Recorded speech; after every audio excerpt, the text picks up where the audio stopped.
여러분들에게 봉독해드린 룻기 2장 3절 말씀을 본문으로 해서 슬픈 귀로에서 만난 은인이라는 제목의 말씀으로 여러분과 같이 은혜를 나누고자 합니다. 우리는 지난주에 사사기의 마지막 부분을 함께 공부했습니다. 수요일 저녁 성경 여행을 통해 사사시대의 마지막 광경이 우리들에게 보여준 이스라엘의 현실이 어떤 것이었는지를 배웠습니다. 그 시대의 모든 것들이 12토막 났었습니다. 레위 사람의 첩의 시체가 12토막 났고, 당시의 모든 가정의 가치관이 12토막 났고, 교회와 종교 제도가 12토막 났고, 국가와 민족이 지역별로 출신별로 지역별로 나누어 12토막 났습니다. 온 나라가 부패하고 악이 도처에 횡행하는데 아무도 내 탓이라고 말하는 사람은 없고, 무조건 달려들어 전쟁부터 하고 보는 40만 군대가 동원된 동족 상전의 비극이, 그 피비린내 나는 싸움이 그 시대의 이스라엘을 우리들에게 아주 현격하게 보여주는 그런 모습이었습니다. 그리고 사사기는 그 시대에는 이스라엘의 왕이 없었기 때문에 사람들이 각기 제 소견에 옳은 대로 행했다는 그런 엉뚱한 보고로 급히 막을 내렸습니다. 그리고 우리는 룻기에 들어왔습니다. 룻기는 4장으로 되어진 아주 짧은 책인데요, 우리는 이 룻기를 2주간에 걸쳐서 함께 나누고자 합니다.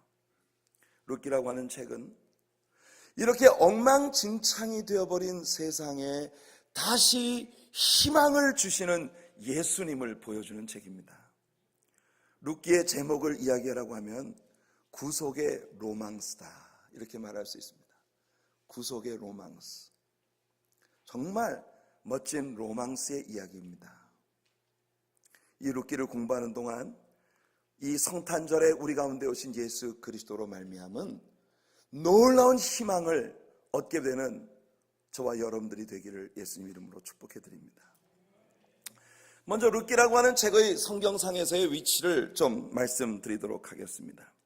룻기는 사실상 사사기의 부록과 같은 그런 개념을 가지고 있는 책입니다. 룻기 1장 1절을 보시면, 사사들이 치리하던 때에 그 땅에 흉년이 드니라.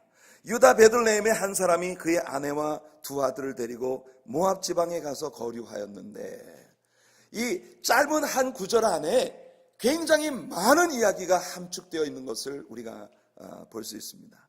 사사들이 치리하던 때, 그러니까 룻기는 사사들의 시대에 있었던 이야기입니다.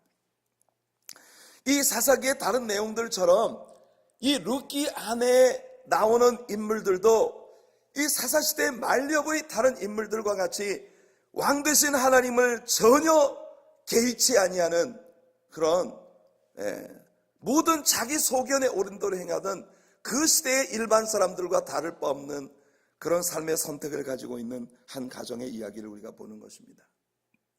사사들이 치리하던 때에 베들레헴에 흉년이 들었습니다. 이것이 룻기의 이야기의 시작입니다. 사사들이 치리하던 때라고 하는 건 결국 아직도 이스라엘 나라의 theocracy, 신정 통치 시대가 전개되고 있는 때였다는 걸 보여줍니다. 다시 말해 하나님께서 그들의 왕이 되시고, 사사들, 하나님의 대리자로서 이스라엘을 이끌 지도자를 세우셔서 하나님께서 직접 이스라엘에 관여하시던 시대가 바로 사사시대라는 것입니다. 그런데 그 시대에 이스라엘에 흉년이 들었습니다. 그것도 베들레헴이라는 도시가 어떤 도시입니까? 베들레헴이라고 하는 도시는 미가 선지자의 예언에 의하여 메시아가 탄생되어질 예정지로 오래전에 밝혀진 바 있는 거룩한 도시입니다. 이 거룩한 도성, 하나님이 책임져 주시고 이 도시에서 온 세계를 구원할 메시아가 탄생하실 것이라고 예언해 주신 바로 그 거룩한 성 베들레헴이 흉년에 빠졌습니다. 이것이 우리들에게 뭘 보여주는 걸까요?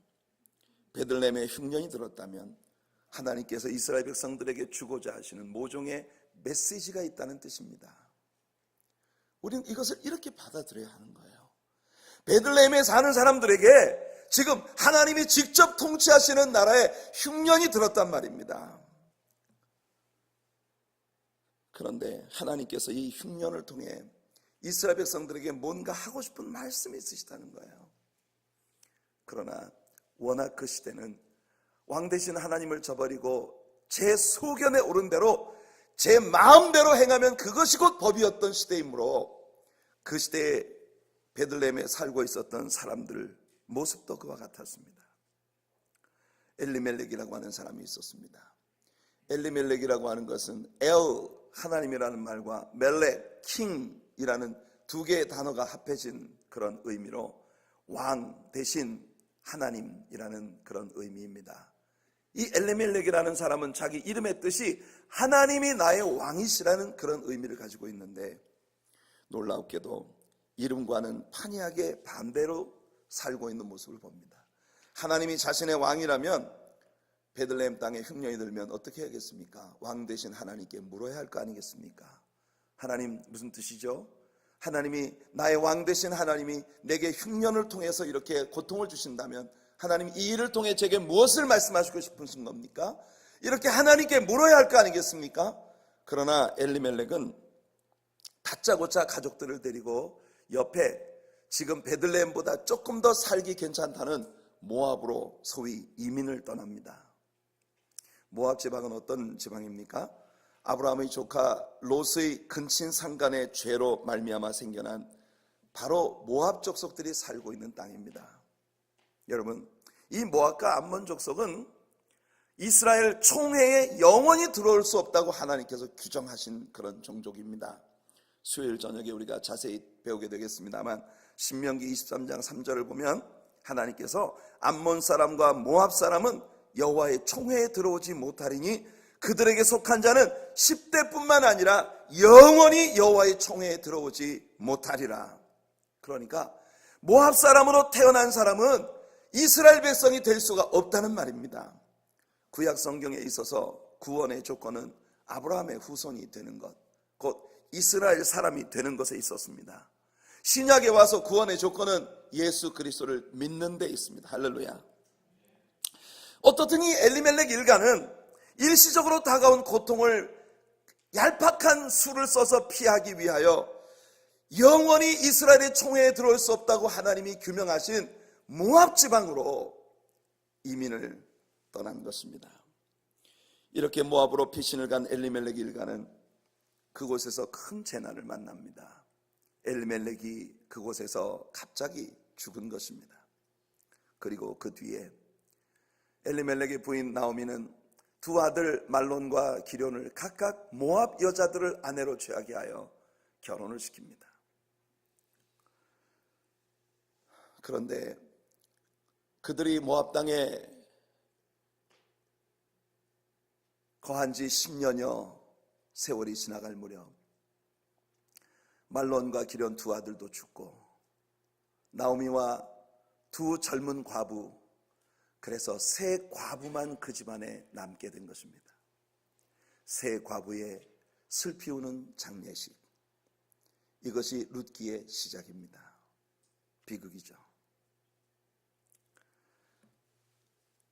모압 여자 둘을 며느리로 맞아들인 나오미에게 오르바와 룻이라는 두 모압 여자가 며느리로 들어왔는데, 여기에 룻이라고 하는 나오미의 며느리가 바로 이 룻기라는 책에 아주 중요한 인물이 되는 것입니다.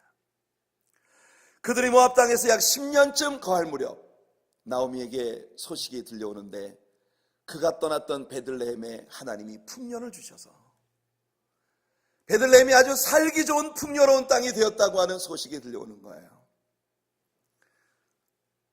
여러분, 그냥 있을 걸 하는 생각하지 않겠습니까? 그냥 거기 있을 걸. 여러분, 나중에 그냥 거기 있을 걸 하는 후회하지 않게 되시길 바랍니다. 당장 어렵다고 해서 얄팍한 수를 써서 조금 살기 괜찮아 보이는 모압 땅으로 홀랑 이사를 갔는데, 그곳에서 10년 만에 룻기 1장 5절을 보니 말론과 기럐 두 사람이 다 죽고 그 여인은 두 아들과 남편의 뒤에 남았더라. 그래서 나오미는 이제 자기 고향으로 돌아가고 싶습니다. 처음에는 두 며느리를 데리고 아무 생각 없이 길을 떠났습니다. 얘들아, 우리가 떠나왔던 베들레헴 땅에 하나님이 풍년을 주셔서 그 땅이 살기가 좋다더라. 우리 돌아가자. 그래서 모압 여인 두 며느리를 데리고 가는데 한참을 돌아가다가 국경이 가까워지자 나오미의 마음속에 덜컥 이런 생각이 드는 거예요. 내가 지금 뭔 짓을 하고 있는 거지? 아니, 베들레헴 땅에 흉년 들어서 모두 살기 어렵다고 아우성을 치는 그때에 나는 좀 재산 좀 있다고 그냥 홀랑 다 재산 정리해가지고 모든 베들레헴의 내 동포들이 나를 바라볼 때 부럽다 하는 그런 시선을 받으면서 저 여자는 뭔 복이 있어서 이렇게 어려운 때에 저렇게 살기 좋은 모압 땅으로 이민을 가나. 이런 사람들의 부러운 시선을 등 뒤에 두고 그리고 모압 땅으로 잘 살겠다고 떠났는데 모압에 내려온 지 10년 만에 완전히 피폐하게 되어진 그런 모습을 가지고 이 나오미가 베들레헴으로 돌아가고 있는 거예요. 여러분, 베들레헴에 들어가자 베들레헴 여자들이 나오미를 보고 하는 말이, 저 사람 나오미야? 아니, 너 나오미 아니야? 그 말은 무슨 뜻입니까? 알아보기가 어렵게 됐다는 거예요. 나오미인지 아닌지 정말 너무나 피폐하게 되어진 그녀의 모습이 과거에 그 베들레헴을 떠날 때의 나오미와는 완전히 다른 그런 모습으로 돌아오고 있는 거예요. 그때 나오미가 말합니다. 나를 더 이상 나오미라고 부르지 말아라. 나를 마라라고 불러다오. 나오미라고 하는 말은 my sweetness, 마라라고 하는 말은 my bitterness, 완전히 상반되는 말입니다. 나보고 더 이상 나오미 유복한 부인이라고 부르지 말아라. 나는 완전히 쓴 뿌리로 꽉 들어 잔 상처뿐인 여자가 되어 돌아왔다. 그게 나오미의 고백이었거든요. 근데 생각해 보세요. 이런 판국에 이런 모습으로 돌아온 자신의 모습을 보면서 동네 사람들이 다 손가락질할 거라고 나오미가 생각하는 거예요. 아주 잘 살겠다고 그냥 뻐기고 떠나더니만 저 꼴이 돼가지고 돌아왔어? 그런데 거기다가요, 이스라엘 사람들이 이방 사람들에 대해서 얼마나 서슬퍼런 자존심을 세우고 있는 종족인지 아시지 않습니까? 모압 여자 둘을 며느리라고 줄레줄레 혹으로 달고 돌아오는 나오미의 모습을 이 베들레헴 땅의 사람들이 어떻게 보겠느냐 말이에요. 이 나오미가 아무리 생각을 해봐도 이 혹덩이들을 달고 베들레헴으로 돌아가는 건 정말 자존심이 허락하지 않는 겁니다. 그래서 나오미가 두 며느리들에게 이야기하죠. 얘들아, 너희는 여기 남아라. 너희 어머니 집으로 돌아가서 다시 좋은 남편 만나서 행복하게 살아라. 8절과 9절, 1장 8절 9절 보면 나오미가 두 며느리에게 이르되 너희는 각기 너희 어머니 집으로 돌아가라. 너희가 죽은 자들과 나를 선대한 것 같이 여호와께서 너희를 선대하시기를 원하며 여호와께서 너희에게 허락하사 각기 남편의 집에서 위로를 받게 하시기를 원하노라 하고 그들에게 입맞춤에 그들이 소리를 높여 울었다고 말합니다. 여기서 두 며느리는 함께 울며 시어머니에게 말합니다. 어머님, 저희는 떠나가지 않을 겁니다. 돌아가지 않을 겁니다. 어머니와 함께 갈 거예요. 그러다가 나오미가 그들에게 말합니다. 나를 따라 베들레헴에 돌아가봤자 너희들에겐 희망이 없어. 왜냐하면 우리 유대 땅에는 계대 결혼의 전통이 있단다. 한 여자가 시집을 가서 아들을 낳지 못한 채 남편이 죽으면 그 동생에게 시집을 가는 거야. 그래서 사형 취수 제도라는 제도가 있어요. 형이 죽으면 동생이 형수를 취하는 겁니다. 근데 얘들아, 너희 보다시피 나에겐 더 이상 아들이 없어. 혹시 오늘 내가 다시 재혼을 해서 애를 갖는다 치자. 그 아이가 너희하고 결혼할 나이가 될 때까지 기다릴래? 그럼 너희들은 꼬부랑 할머니가 되는데? 그러니 너희들은 나를 따라 돌아가봤자 희망이 없어. 어머니 집으로 돌아가서 새 남편 만나가지고 행복하게 알콩달콩 잘 살아라. 내가 너희들에게 해줄 수 있는, 내가 너희들에게 베풀어 줄 수 있는 선행은 바로 이것뿐이야. 이 말을 딱 하니까 오르반은요 정신이 번쩍 나는 겁니다. 아니, 내가 뭐하러 이 골칫덩이를 따라가? 그래서 시어머니에게 입 맞추고 돌아가 버렸어.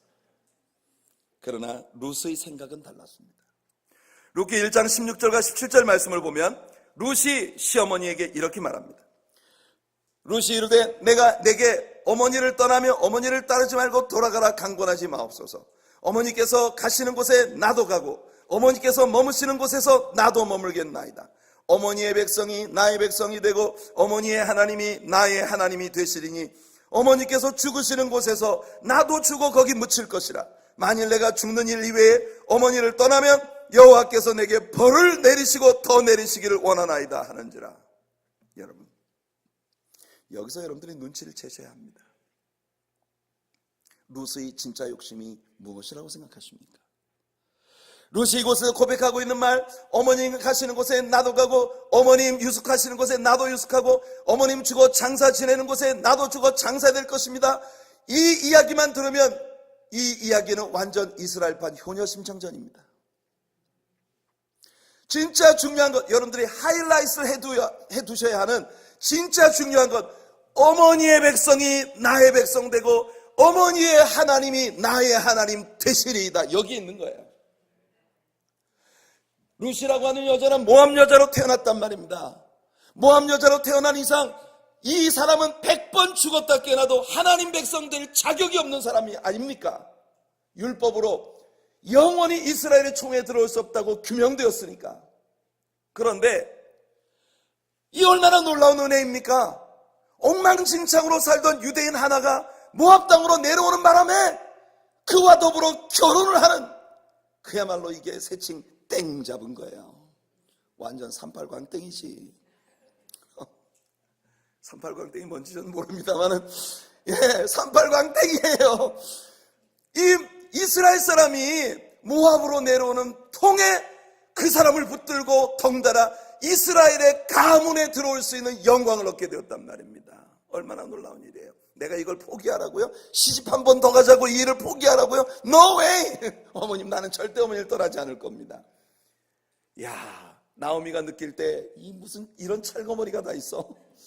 제발 이렇게 부탁할 때 눈치껏 좀 떨어주어 주면 좋으련만. 아니 뭐 죽어도 같이 가겠다는데, 아니 내가 죽어 장사 지는 곳에서 같이 죽어 장사 되겠다는데, 만류할 수 없는 것을 보고 나오미가 룻을 데리고 베들레헴으로 돌아가는 거예요. 14절을 보시면 이런 말씀이 나옵니다. 그들이 소리를 높여 다시 울더니 오르바는 그의 시어머니에게 입맞추되 롯은 그를 붙쫓았더라. 여기에 붙쫓았다라고 하는 단어가 히브리 말로 나베카입니다. 나베카. 이 말은 영어 성경에 보면 cleave 혹은 cling to something 이런 의미로 번역이 되고 있어요. 나베카. 히브리어는 이쪽에서 이렇게 읽는 겁니다. 나베카. 찰싹 달라붙는다는 뜻이에요. cling to something. cleave. 아주 꽉 잡고 매달린다는 겁니다. 그야말로 거머리처럼 달라붙는 거예요. 여러분, 여기에 룻기라고 하는 책의 기막힌 반전이 있는 거예요. 여러분이 어디에 붙어야 하는지 결정하시는 오늘 아침 되기를 축복합니다. 여러분, 이 룻이라고 하는 여자가 아무리 돈이 많이 생기는 일이라도, 아무리 세상에 무엇이 있는 일이라 하더라도 그 일을 절대 쫓아가지 아니하고 오직 하나님의 백성이 되는 길을 선택한 것입니다. 이것이 룻기라는 이 책의 기막힌 반전이에요. 오늘날 많은 사람들이 어디엔가 찰싹 달라붙어 있습니다. 돈에 찰싹 달라붙어 있고, 이 세상의 어떤 쾌락에 찰싹 달라붙어 있고, 명예와 부귀에 찰싹 달라붙어 있고. 그러나 여러분들 예수 그리스도께 달라붙는 여러분들 되시길 축복합니다. 나오미에게 룻은 골치 아픈 혹덩어리였을지 모르겠지만 그녀가 바로 나오미 일가의 잃어버린 모든 영광을 일거에 되찾아줄 축복의 복덩이입니다. 수요일 저녁 성경 여행을 통해 우리가 이 부분은 자세하게 배울 것이지만, 오늘 그녀가 베들레헴 땅으로 시어머니와 함께 돌아온 후에 그녀는 가만히 앉아있으면 산입에 거미줄 치게 생겼어요. 나오미라는 사람은 입에서 나오는 이야기가 계속 쓴뿌리의 기질 뿐입니다. 여호와가 나를 치셨다, 전능자가 나를 괴롭게 하셨다, 내가 풍요하게 나가서나 빈손으로 돌아오게 하셨다. 끊임없이 원망과 불평으로 가득한 이 나오미를 보면서 이 룻이라고 하는 여자는 결심합니다. 나라도 나가서 추수 때가 이르렀는데 밭에가 이삭이라도 주워와서 먹어야겠다. 그래서 룻이 나오미에게 어머님, 제가 밭에 가서 이삭을 좀 주워오겠습니다. 저한테 가라고 하세요. 허락을 받고 룻이 나가서 일을 하는 것입니다. 여기에 룻기에 나오는 또 하나의 중요한 인물이 바로 보아스입니다.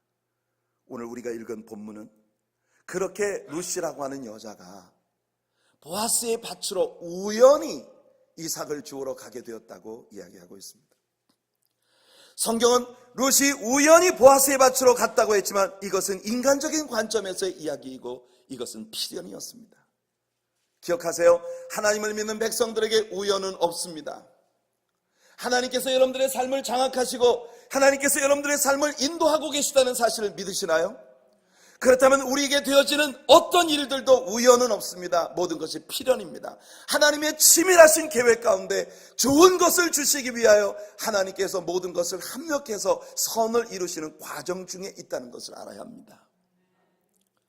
우연히 그녀가 어떤 밭에 이삭을 주우러 갔는데 그것이 하필이면 보아스라는 사람의 밭이었다는 것입니다. 성경은 보아스의 인격의 됨됨이를 우리들에게 보여줍니다. 그가 그의 밭에 당도했을 때 그의 밭에서 일하는 품꾼들을 향하여 진정성이 담긴 문안을 하는 것을 봅니다. 그는 예수님의 그림자입니다. 여호와께서 너희와 함께 하시기를 원하노라. May the Lord be with you. 민수기 6장에서 제사장들이 성도를 향해 손을 들고 축복하라고 하는 그 구절로 자신의 밭에서 일하는 품꾼, 자신의 사업체에서 일하는 노동자들을 향하여 손을 들고 여호와께서 너희와 함께 하시기를 원하노라 진정성이 담긴 축복을 하고 있는 보아스의 모습이 여기 보입니다. 그러자 그 밭에서 일하는 모든 품꾼들이 또한 동시에 보아스를 향하여 여호와께서 당신의 사업에 복을 주시기를 원합니다. 여러분, 사업을 이렇게 경영하시길 바랍니다. 사업 경영하시는 분이 아무도 안 계시군요. 여러분들이 무슨 일을 하든 여러분들의 삶의 모든 영역들 가운데서 여러분과 함께 일하는 모든 사람들에게 여러분들은 축복의 주인공들이 되시길 바랍니다. 이어서 보아스는 자기 밭에서 이삭을 줍고 있는 한 남루한 옷을 입은 불쌍한 소녀를 보았습니다. 그녀는 과부의 옷을 입고 있었습니다. 한눈에 보기에도 젊은 나이에 과부가 되어 지극히 어려운 삶 가운데 있는 여자라는 걸 알아보게 되죠. 이 사랑의 사람 보아스는 그녀를 지나칠 수가 없습니다. 그래서 그녀의 밭에 관리를 맡고 있는 하인을 불러 그에게 묻습니다. 저 아이가 누구냐? 여러분, 우리 예수님은 오늘 어떤 사람의 전도를 받아서든 이런저런 루트를 통해 우연히 예수님의 밭인 교회에 발을 들여놓은 어떤 사람을 절대로 그냥 지나치지 않으십니다. 여러분들에게 관심을 갖고 계실 뿐 아니라 여러분들을 도울 길을 알고 계십니다. 보아스는 사환을 통해 그녀가 소문으로만 들어왔던 자신의 친족 엘리멜렉의 며느리 룻이라는 사실을 알게 되고 그때부터 그녀에게 말할 수 없는 호의를 베풀기 시작하는 것입니다. 그녀를 가련하게 불쌍하게 생각하는 보아스의 마음이 여러분, 예수님께로 나온 저와 여러분들을 향한 우리 예수님의 마음을 보여주고 있는 것이에요. 이제 보아스는 룻을 위하여 인간적인 애정을 베풀기 시작합니다. 이것이 우리가 처음 예수님께로 나올 때 예수님께서 우리에게 주시는 축복들이에요. 여러분, 미리 말씀드립니다만 이게 전부는 아닙니다.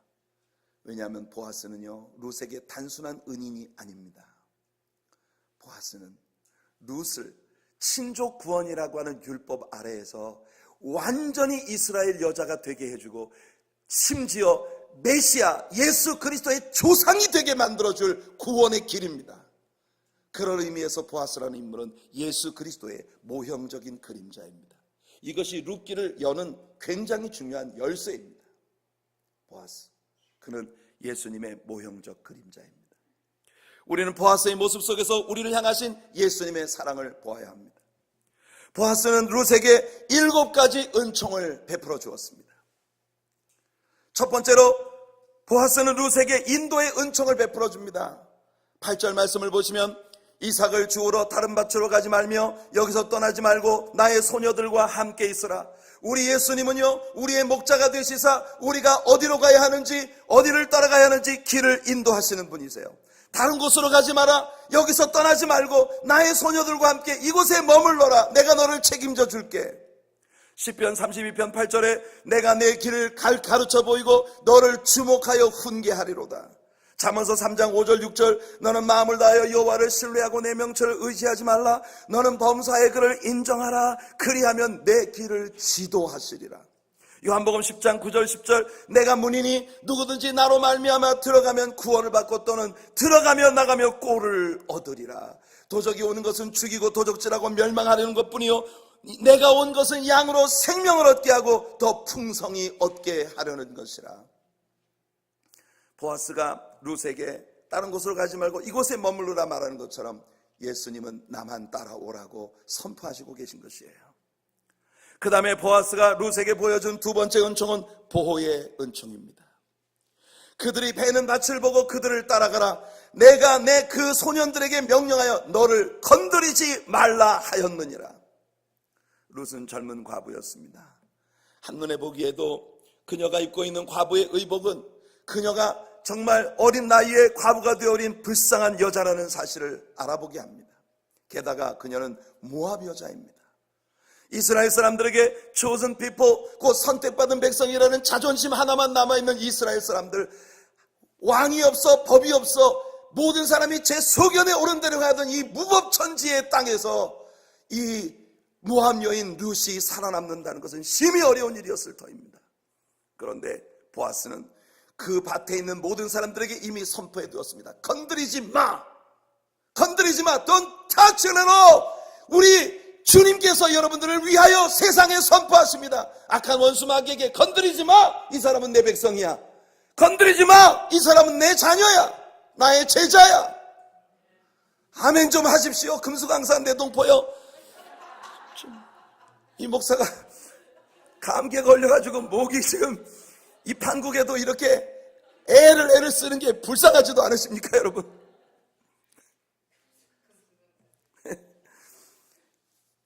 이것이 우리를 향한 예수님의 사랑이에요. 예수님 우리에게 보호의 은총을 보여주시는 분이십니다. 건드리지 마. 악한 원수 마귀에게, 세상 어느 누구에게도 건드리지 마. 이 사람은 내 사람이야. 그럼요. 아멘 하셔야죠. 시편 91편 11절에 그가 너를 위하여 그의 천사들을 명령하사 내 모든 길에서 너를 지키게 하심이라. 시편 46편 1절에 하나님은 우리의 피난처시요 힘이시니 환난 중에 만날 큰 도움이시로다. 세 번째로 보아스가 룻에게 보여준 은총은 양육의 복입니다. 먹여주는 복이에요. 먹여주는 복. 9절과 14절을 보니 목이 마르거든 그릇에가 소년들이 길어온 것을 마실지니라. 먹고 싶은 거 다 먹어라. 식사할 때 심지어 보아스가 룻에게 이르되 이리로 와서 떡을 먹으며 내 떡 조각을 초에 찍으라. 여러분, 이스라엘 사람들이 한 상에서 누군가와 함께 음식을 먹는다는 게 무슨 뜻인지 배웠지 않습니까? 한 테이블에서 누군가와 함께 음식을 먹는다는 건 이 사람과 내가 동질의 사람이라는 걸 의미하는 것이에요. 보아스는 룻을 자신의 테이블로 초청해 주었습니다. 그리고 자신의 떡을 함께 나누어 이 떡을 소스에 찍어 먹으라고 그렇게 룻에게 나누어 주었어요. 와우, 한 테이블에서. 여러분, 예수님은 그런 분이십니다.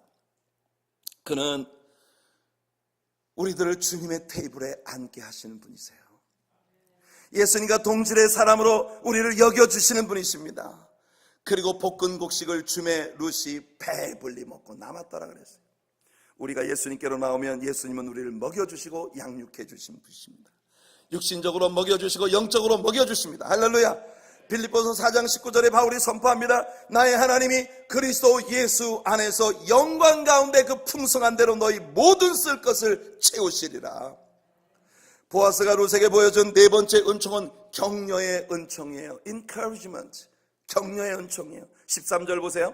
룻이 이르되 내 주여 내가 당신께 은혜 입기를 원하나이다. 나는 당신의 하녀 중에 하나와도 같이 못하오나 당신이 이 하녀를 위로하시고 마음을 기쁘게 하는 말씀을 하셨나이다. 여기서 마음을 기쁘게 했다고 할 때에 이 마음을 기쁘게 했다는 이 구절에서 이 마음을 기쁘게 했다는 것은 히브리어로 레브입니다. 레브. 이 love라고 하는 단어가 가지고 있는 의미는 뭐냐면은 그냥 마음도 그냥 보통 마음이 아니에요. 우리의 심장, inner part of heart, conscience. 우리들의 마음의 아주 깊은 곳, 나의 내면의 깊은 곳에 터칭이 되는 그런 격려로 나를 격려해 주셨다는 것이에요. 루시 고백합니다. 나는 당신의 시녀 중에 하나보다 같이 못한 존재인데, 그런데 당신은 나의 귀에만 듣기 좋은 말을 하는 것이 아니라 진심으로 나의 심장 깊은 곳을 터치하는 위로의 말씀을 내게 주셨습니다. 그런 고백을 하고 있는 거예요. 세상 사람들은 흔히 귀를 간지럽히는 그런 귀의 말만 잘할지 모르지만 예수님은 여러분의 마음속 깊은 곳을 터치해 주시는 격려의 주님이십니다. 그 주님이 여러분들의 주님이신가요? 대박이십니다. 그 다음에 보아스가 룻에게 베풀어준 다섯 번째 은총은 교제의 은총이에요. 펠로십의 은총입니다. 펠로십, 교제의 은총이에요. 식사할 때 보아스가 룻에게 이리로 와서 떡을 먹으며 내 떡 조각을 내가 함께 먹는 이 소스에 찍어서 먹으라고 그녀를 초청했어요. 펠로십입니다. 초대교회를 세우는 세 가지 기본 요소가 있었습니다. 초대교회를 세우는 세 가지 기둥, 첫 번째는 뭐냐면 캐리그마예요. 캐리그마, 디다케, 하나님의 말씀의 가르침입니다. 사도들이 교리적 가르침을 통해 교회를 세웠어요. 이 교리적인 가르침이 초대교회를 세우는 첫 번째 기둥이에요. 두 번째는 디아코니아, 서비스, 섬김입니다. 이 디아코니아라고 하는 단어에서 바로 디컨, 영어의 집사님들을 일컫는 디컨이라는 말이 온 것이죠. 디아코니아. 세 번째가 뭐냐면 바로 양육의 은총, 즉 교제와 친교입니다. 펠로십, 코이노니아. 코이노니아라고 하는 이 세 번째, 이 단어가 초대교회를 세우는 아주 중요한 기둥이 되었어요. 사랑하는 성도 여러분, 우리 하나님의 사랑교회가 이 세 가지 기둥을 가진 교회가 될 수 있기를 바랍니다. 언제나 강단에서는 교리적인 건강한 말씀이 선포되고 우리 성도님들에게는 예수님에 대한 사랑에 빠져 내가 가지고 있는 모든 것, 최상의 것을 가지고 주님을 섬기고자 하는 그런 디아코니아가 살아있는 교회가 되고, 그 다음 그런 교제 가운데에서 우리 성도님들 모두가 다 한 끼 식사를 테이블에서 함께 하는 게 교제가 아니라 우리들의 영혼을 나누는 것이 교제입니다. 진심으로 우리의 내면에 있는 전 인격을 함께 나누는 그런 교제가 살아있는 우리 교회가 될 수 있기를 바라요. 보아스가 룻에게 베풀어주는 은총은 바로 그런 교제의 은총이었습니다. 유대 사회는 계급 간의 갈등이 말할 수 없었던 그런 사회입니다. 게다가 율법주의적인 바리새인들과 서기관들은 계층 간의 갈등을 더욱 부추기고 있었습니다. 하지만 성령이 오시고 예수님의 이름으로 이 땅에 세워진 교회에서는 남자와 여자가 차별이 없었고, 이방인과 유대인이 차별이 없었고, 헬라인과 야만인이 차별이 없었으며, 제사장도 바리새인도 전에 창녀였던 사람도 폭행자였던 사람도 그들 속에 예수 그리스도를 영접하고 변화되었기에 그들은 완전한 펠로십을 나눌 수 있었던 것입니다. 할렐루야! 이것이 교회입니다. 이것이 교회입니다. 우리 하나님의 사랑교회가 이런 교회가 되기를 바랍니다. 캐리그마, 디아코니아, 코이노니아, 이 세 가지 기둥이 살아있는 우리 교회, 보아스가 룻에게 보여준 이 교제의 은총은 이곳이 바로 교회의 진정한 모습이 되어야 한다는 것을 우리들에게 보여주고 있는 것이에요. 보아스가 룻에게 베풀어준 여섯 번째 은총은 acceptance, 영접의 은총입니다. 영접의 은총. 15절과 16절을 보시면 룻이 이삭을 주우러 일어날 때 보아스가 자기 소년들에게 명령하여 그들을 따뜻하게 받아들이고 있다고 한 그 모든 밭에 있는 모든 사람들이 룻을 아주 따뜻한 마음으로 호의로 받아들이고 있다는 걸 보여주도록 했어요. 오늘 아침 christianleaders.com에서 이메일이 왔는데 그 이메일 속에 교회를 한번 방문한 사람이 다음에 이 교회를 또 다시 오고 싶게 만드는 방법 소책자예요. 46페이지짜리 그 소책자가 링크가 달려서 왔더라고요. 그래서 아침에 잠에서 깨어서 그 링크를 열어보았는데 그 링크 참 제가 우리 성도님들과 모두 공유하고 싶어요. 교회를 한번 방문한 사람이 그 교회를 또 오고 싶게 만드는 것. 그 중에 첫 번째 것이 무엇이었느냐 하면은 이 교회의 모든 교우들이 그냥 입으로만 아니라 진심으로 따뜻한 마음으로 자기를 환대하고 있다는 것을 느끼게 만들어주는 교회. 거기 테크니컬한 그런 것들이 많이 이렇게 달려있는 것을 보았는데 우리가 좀 그런 훈련을 받을 필요가 있을 것 같습니다. 보아스는 이삭을 줍는 룻에게 그녀가 민망하지 않도록, 그녀가 자연스럽게 자기의 밭에서 양껏 이삭을 주울 수 있도록 배려하게 했습니다. 어떻게 합니까? 이삭을 베는 자들에게 명령합니다. 야, 너희들 가다가 뒤에 룻이 따라오거든. 모른 척하고 한 조각씩 놓고 가라. 근데 그것도 룻한테 막 이렇게 주고 이러면 그 자존심 상하는 일이야. 그녀가 이삭을 줍는데 아주 자연스럽게 그 이삭을 줍는데 이 앞에 있는 사람, 왜냐하면 율법은 분명히 말합니다. 부유한 사람들이 추수를 할 때 이삭을 베고 가다가 이삭이 떨어지면 그건 가난한 자들의 몫이니 절대 뒤돌아가서 다시 집어오지 말라고 했거든요. 너희가 실수로 놓고 가는 것처럼 그렇게 이삭을 한 움큼씩 놓고 가라는 겁니다. 룻이 하루 종일 그 뒤를 쫓아가며 이삭을 주우면서 그녀가 이 밭에 있는 모든 사람들에게 아주 따뜻하게 환대받고 받아들여지고 있다는 느낌을 받을 수 있었을 것이에요. 성도 여러분, 2017년도 우리들의 교회는요, 우리 온 성도님들이 한 가정이 한 가정씩 전도를 하는 것이 우리들의 목표입니다. 기적 같은 일이 일어날 줄로 믿습니다. 아멘. 우리 교회에 새로 발을 들어놓는 모든 이들이 이 제단에 들어오는 그 순간부터 이 교회에 머무는 모든 시간들 동안 이 교회의 모든 성도들이 나를 진심으로 환대하고 있구나 하는 것을 느낄 수 있는 우리 교회가 될 수 있기를 바랍니다. 마지막으로 보아스가 룻에게 베풀어준 7번째 은총은 satisfaction, 만족함의 은총입니다. 어떤 부분에도 결핍되거나 모자람이 없이 아주 훌륭하게 꽉 채워진, 넘쳐 흐르는 그런 은총을 보아스는 룻에게 베풀어 준 거예요. 여러분, 예수님께 오면 예수님은 여러분들을 간당간당하게 주시는 분이 아니에요. 예? 베드로가 예수님이 말씀하신 대로 배 오른편에 그물을 던졌더니 물고기가 153마리가 잡혔다. 학자들의 말에 의하면 그 시대의 어부들이 가지고 있는 그물에 완전히 꽉 채웠을 때 한 7, 80마리가 들어온답니다. 153마리면 딱 2배예요, 2배. 그래서 그물이 찢어질 것처럼 됐고 배가 곧 가라앉을 것 같이 된 거예요. 예수님은 여러분들에게 한번 주셨다 하면 그렇게 주시는 겁니다. 예? 뭐 줄지 말지 아주 줄 것 같다가 안 줄 것 같다가 이렇게 하시는 게 아니라 여러분들에게 그냥 넘치게 부으시는 주님의 축복이, 예? satisfaction, 여러분들이 영적인 정말 충만함으로 부으시는 예수님의 은총을 누리시길 바랍니다. 17절을 보게 되면요, 룻이 하루 동안 주운 보리가 한 에바가 되었다고 말합니다.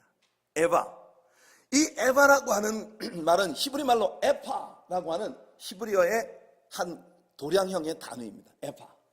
이 에파라고 하는 것은요, 9 to 10 gallons, 그러니까 한 10갤런 정도 되는 거예요. 10갤런이면 여러분 1갤런이 3.8리터 정도 되잖아요, 그죠? 리터로 40리터 해야 되는 거예요. 40리터면 이게 몇 말입니까? 몇 말? 여러분 혹시 말 아시나요? 말 모르세요? 네. 40리터나 되는, 40리터면 여러분 이게 뭐 한 가마가 넘지 않나요? 이거는 어디 가서 이삭을 준 게 아니라 남의 밭에 가서 통째로 서리를 해온 거야. 하나님이 여러분들에게 주시는 축복, 예수 그리스도 안에서 여러분들에게 주시는 축복은 그런 복입니다. 여러분, 2017년 여러분들에게 하나님이 대박의 은총을 주시기를 바랍니다. 그런데 말이에요, It's just beginning. 지금 우리가 보아스가 룻에게 베풀어준 7가지 은총에 대한 이야기만 해도 배가 부른데, 그런데 이것은 시작에 불과합니다. 다음 주일에 2부 기대하시라 개봉 파트 2부에서 우리는요, 정말 보아스가 룻에게 베풀어준 진짜 은총이 무엇인가, 지금까지 이야기한 것은 서막에 불과해요. 사랑하는 성도 여러분, 수요일 성경 여행을 절대로 놓치지 마십시오. 이 4장밖에 안 되는 아주 짧은 책이 엄청나게 파워풀한 복음을 안고 있는 책입니다. 이 룻기를 절대로 놓치지 마시기 바랍니다. 기도하겠습니다.